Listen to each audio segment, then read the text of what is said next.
사랑하는 성도 여러분, 오늘 새해 첫 주일 신년주일에 주님 앞에 나와 예배하는 여러분 모두를 다시 한번 주님의 이름으로 간절히 축원드립니다. 우리는 매년 새해를 맞이하게 됩니다. 연도도 바뀌고요, 달력도 새로워집니다. 그리고 우리는 늘 새로운 마음을 담아서 서로에게 인사를 건넵니다. 새해 복 많이 받으세요. 우리 다시 한번 인사 나눌까요? 새해 복 많이 받으세요. 여러분, 그러나 우리가 새해가 되었다고 달력이 바뀌어졌다고 자동적으로 우리의 삶이 새로워지는 것은 아닙니다. 해는 바뀌었는데 우리가 여전히 같은 생각을 할 수가 있고요, 같은 습관에 젖어 있을 수도 있고, 이전과 같은 삶의 방식으로 살아갈 수도 있습니다. 만약 그렇다고 한다면 우리에게 더 이상 새해는 새로운 해가 아니라 지난 해의 연장선일 뿐만이 아니라 결국 또다시 반복되는 그런 삶을 맞이하게 될 것입니다. 많은 사람들이 새해를 맞이하면 늘 스스로에게 그런 다짐을 합니다. 올해는 좀 다르게 살아봐야지, 올해는 좀 더 나아지는 삶을 살아봐야지. 그러나 며칠이 지나고 몇 주가 지나고 몇 달이 지나고 나면 다시 이전의 삶을 돌아가는 것을 우리가 끊임없이 반복하고는 합니다. 과연 왜 그럴까? 사람은 환경이 바뀌는 것이 아니라 마음이 바뀌어야 진정 그 인생이 새로워지기 때문인 줄로 믿습니다. 환경보다 중요한 것이 마음입니다. 마음이 바뀌어야 진짜 삶이 새로워지는 것입니다. 우리의 신앙생활도 마찬가지예요. 신앙생활을 아주 오래 해온 성도들에게 있어서 가장 위험한 것이 무엇일까 생각해 보면 유혹도 아니고요, 죄도 아닙니다. 신앙생활을 오래 한 성도들에게 있어서 가장 위험한 도전은 바로 익숙함이라는 것입니다. 우리의 영혼이 익숙함의 함정에 한번 빠지고 나면, 그게 직분자든 아니면 신앙생활을 하면서 엄청나게 큰 은혜를 받은 사람이든 그게 누구든 여차없이 영적인 매너리즘에 빠지게 됩니다. 예배는 드리는데요, 감격은 사라지고요, 기도는 하는데요, 기대는 없습니다. 말씀은 너무나 많이 아는데 나의 삶이 말씀의 순종과는 계속 거리가 멀어지는 것입니다. 봉사는 하는데 점점 내 마음속에서 기쁨이 사라지고 메말아가기 시작하는 것입니다.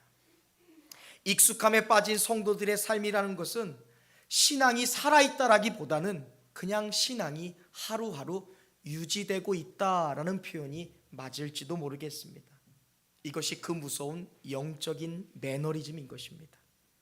우리의 신앙이 습관적인 신앙과 형식적인 신앙의 그 자리로 매김하고 있다는 것입니다. 그런데 여러분, 그거 아십니까? 이러한 우리들에게 하나님이 새해에 주시는 말씀은 무엇인가? 더 열심히 해라, 좀 제대로 해라. 하나님은 그렇게 우리를 책망하시는 분이 아니라 오늘 말씀을 빗대어 말한다면 하나님은 우리에게 말씀하십니다. 성도여, 다시 새롭게 되라. 성도여, 다시 새롭게 되라. 교회여, 다시 새로워져라. 가정이여, 다시 새롭게 될지어다. 주님은 오늘 바울 사도를 통해서 본문에서 우리를 향해 이렇게 말씀하고 계십니다. 너희는 이 세대를 본받지 말라. 오늘 말씀 함께 다시 한번 읽어볼까요? 로마서 12장 2절 말씀. 하나님이 사도 바울을 통해 새해를 맞이하는 우리에게 도전하고 계시는 것입니다. 다시 한번 읽어보겠습니다. 읽습니다. 시작.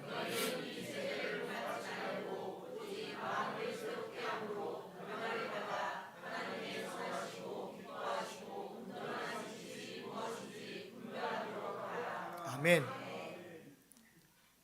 하나님이 우리에게 말씀하시는 거예요. 이 세대를 본받지 말라. 여기서 이 본받다라는 말을 헬라어 원어 성경에서 찾아보면 그 의미를 좀 되살려 본다면 틀에 맞추어서 찍어내다라는 뜻을 가지고 있습니다. 우리가 좋아하는 붕어빵 어때요? 다 똑같지 않습니까? 틀이 있어요. 그 틀에다가 음식을 붓는 거예요. 밀가루를 붓고 열을 가해서 찍어내면 여차없이 똑같은 모양의 붕어빵이 나오는 것입니다.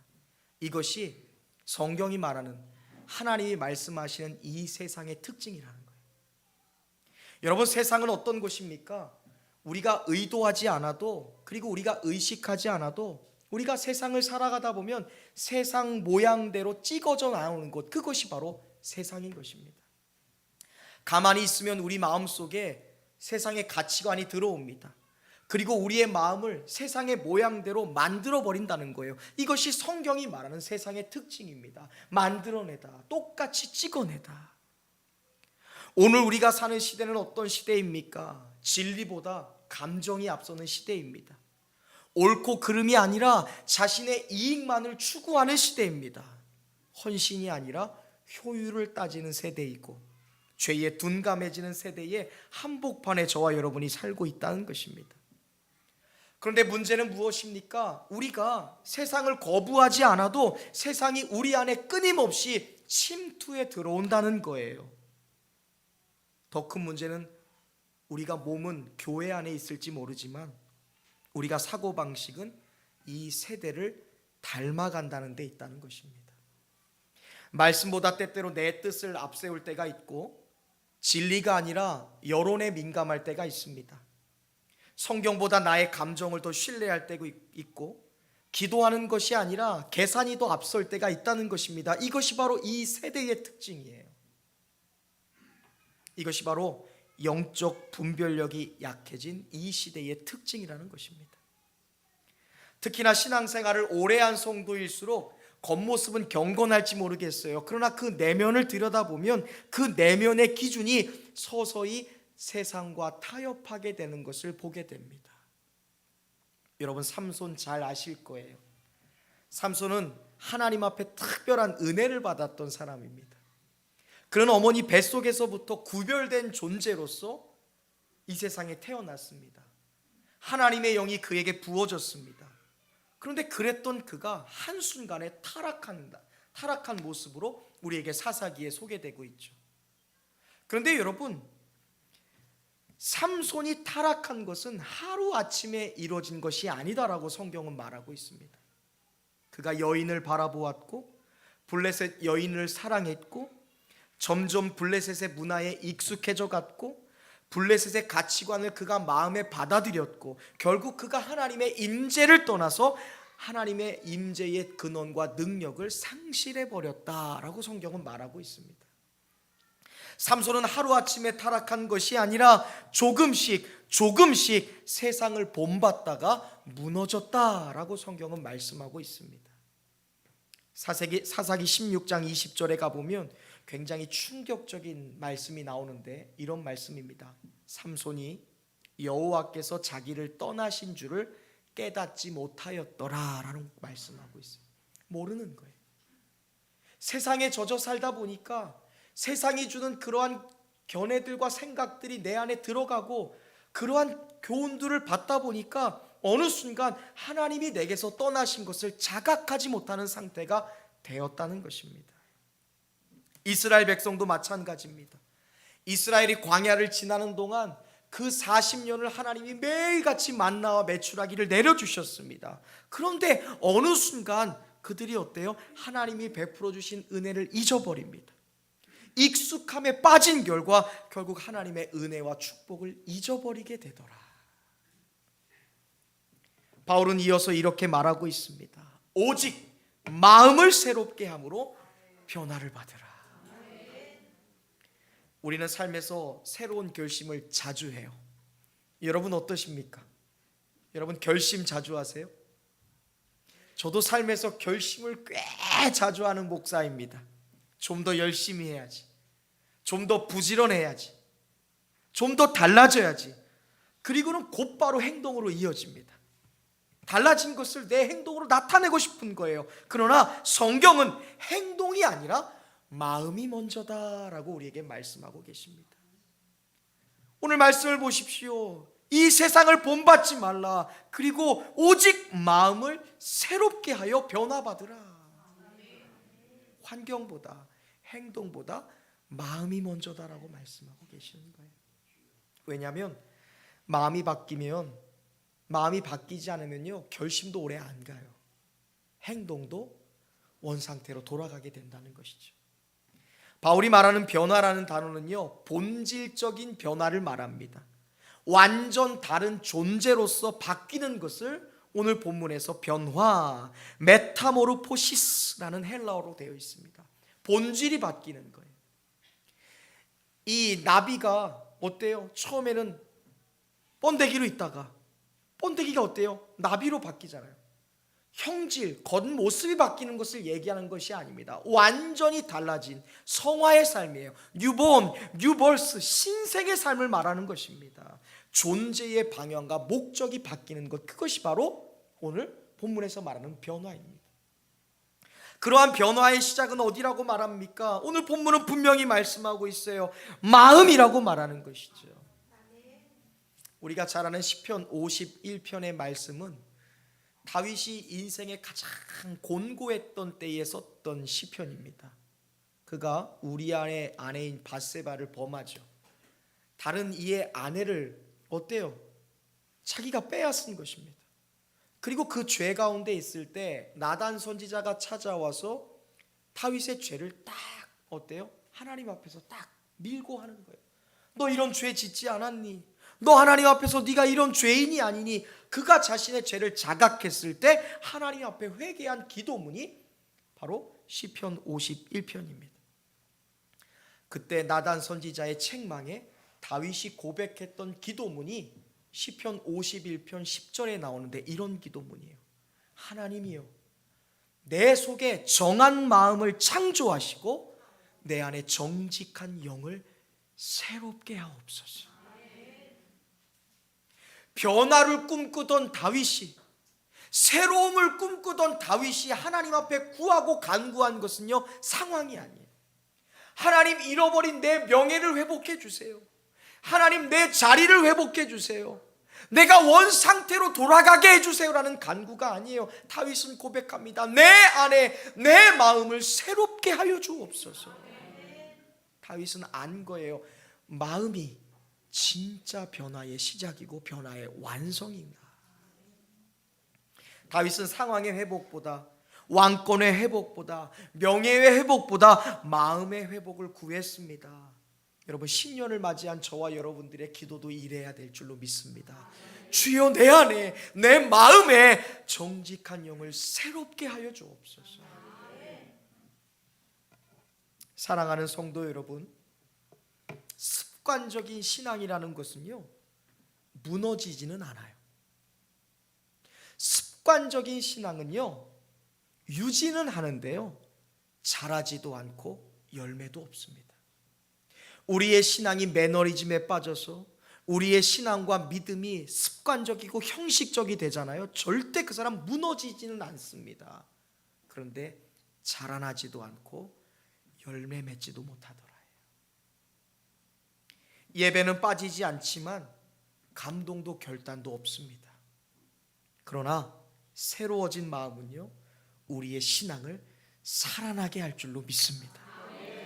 우리의 마음이 새로워지면요, 신앙이 살아나요. 말씀이 귀에 다시 들리기 시작합니다. 죄에 대하여 민감해지기 시작하고, 순종 앞에서 변명이 아니라 아멘, 할렐루야, 주님 내가 여기 있습니다, 주님 앞에 고백하게 되는 것입니다. 베드로는요, 철저히 실패했던 제자잖아요. 베드로가 주님을 부인한 이후에 제자들의 분위기를 한번 느껴보세요.